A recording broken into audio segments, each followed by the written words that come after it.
सबको क्या सिखाया।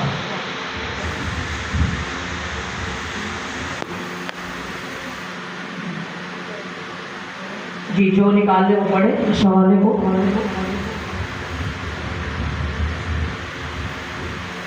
और शब्द के बाद हफ्ता के पहले दिन बहुत भूखते वक्त मरियम मगदलीनी और दूसरी मरियम कब्र को देखने आई। और देखो, एक बड़ा गुंजार आया क्योंकि खुदावंद का फरिश्ता आसमान से उतरा और पास आकर पत्थर को लटका दिया और उस पर बैठ गया। उसकी सूरत बिजली की मानंद थी, उसकी पोशाक बर्फ की मानंद सफेद थी और उसके डर से निगाहबान कांप उठे और मुर्दा से हो गए। आमीन। पादरी साहब, आपने 6 आर्टिकल पढ़ा इसको? फरिश्ता ने औरतों से कहा, तुम ना डरो, क्योंकि मैं जानता हूँ कि तुम यीशु को ढूंढती हो जो मसलूब हुआ था। वो यहाँ नहीं है, क्योंकि अपने कहने के मुताबिक जीवता है। आओ ये जगह देखो जहाँ खुदावंद पड़ा था। आमीन। खुदा का कलाम हमें वो नविश्ते, वो हिस्से पूरे होते हुए आज हमें नजर आते हैं। कुछ बातें ऐसी हैं जो पूरी हो चुकी और कुछ बातें नविश्ते रह चुके जो आने वाले वक्तों में पूरे होने लाजमी हैं। जिस तरह हमने खुदा के कलाम में से पढ़ा, वहां पर लिखा है सबत के पहले हफ्ते पहले दिन। सबत के बाद कौन सा पहला दिन है? इतवार है। और इतवार की सुबह किससे पहले? क्या फूटते हुए? सूरज निकलते हुए से पहले, मतलब 4 बजे, जिसे हम सनराइज सर्विस को भी मनाते हैं। और खुदावंद यीशु मसीह मुर्दों में से जी उठा है। खुदावंद यीशु मसीह मुर्दों में से जी उठा कोई आज नहीं है, उसको भी मुर्दों में से जी उठे कितने साल हो चुके हैं? 2026 साल हो गए हैं। और हम उस याद को, खुदावंद यीशु मसीह के जी उठने की याद को हर साल क्या करते हैं? मनाते हैं। और उस हर साल की तरह हम याद को मनाते हैं, ईस्टर मनाते हैं और घूमते फिरते हैं।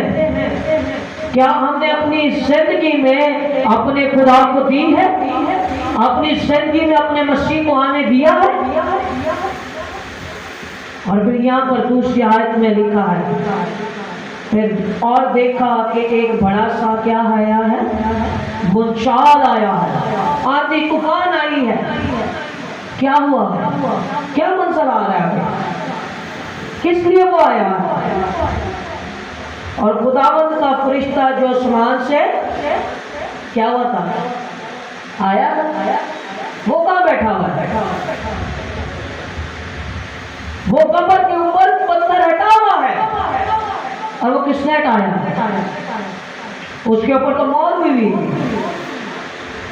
रूमी सिपाहियों ने और रूम के आला हुक्मरानों ने उस पर ऑर्डर पास कर उस पर स्टैंप लगवाई थी। क्योंकि बाइबल मुक़द्दस को जब हम पुराने अहदनामे को पढ़ते हैं तो वहाँ पर और नए अहदनामे में यीशु मसीह जब मुनादी कर रहे थे 3.5 साल, और उसके अंदर एक ये भी बयान था कि मैं मुर्दों में से जी उठूंगा।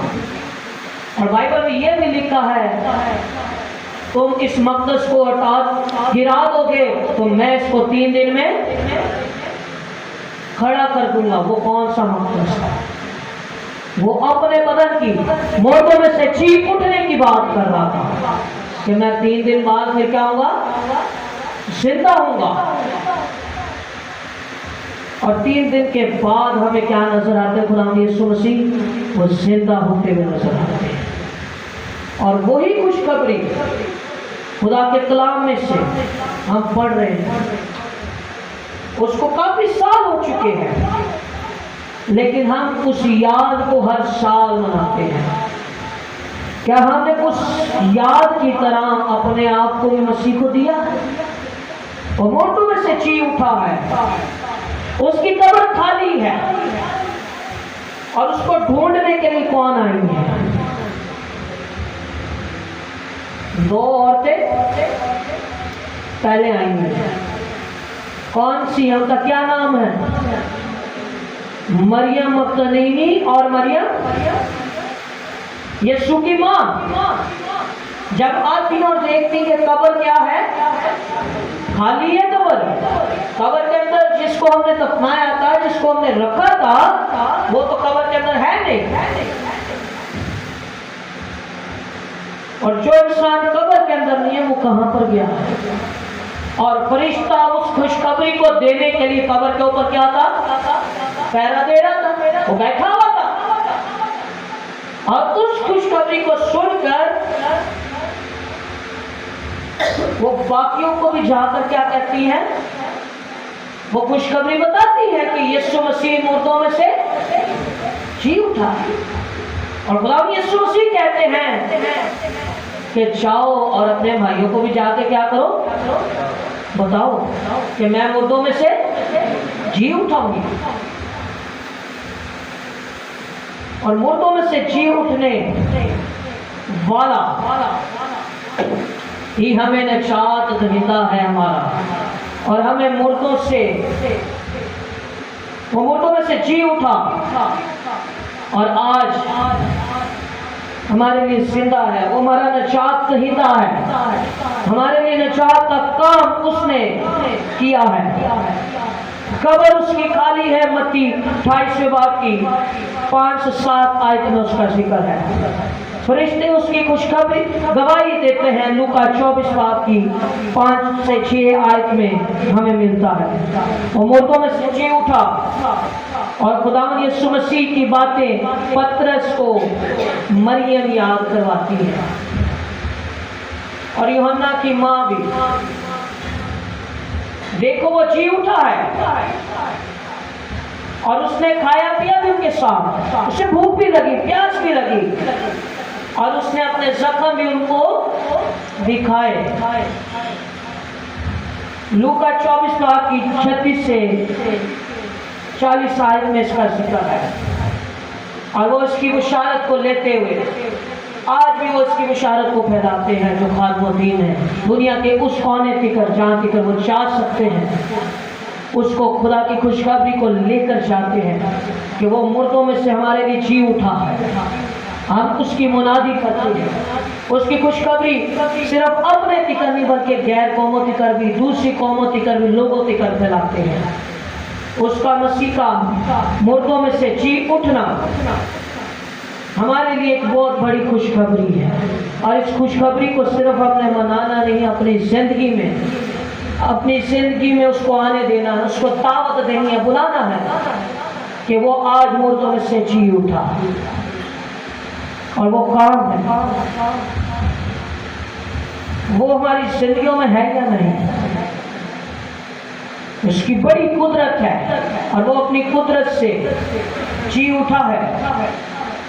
और वो अपनी कुदरत से जी उठने के वसीला से बाप की दाहिनी तरफ हाथ जा बैठा है। और मुर्दों की अदालत करने के लिए भी और आदमियों की अदालत करने के लिए, इंसानों के लिए वो आने वाला है। मुकाशों की किताब में लिखा है, देख मैं जल हर एक का इंसाफ करने के लिए। तो उस इंसाफ से हमने कैसे बचना है? पहले हमने अपनी जिंदगी को छांट-फीट करना है, चेक करना है कि मेरी जिंदगी किस तरह की है। मेरी जिंदगी में कोई ऐसा काम तो नहीं कि जिससे खुदा यीशु मसीह कहे कि मैं तुझे जानता ही नहीं। मेरी बातों का, रफाकतों का कोई फायदा नहीं।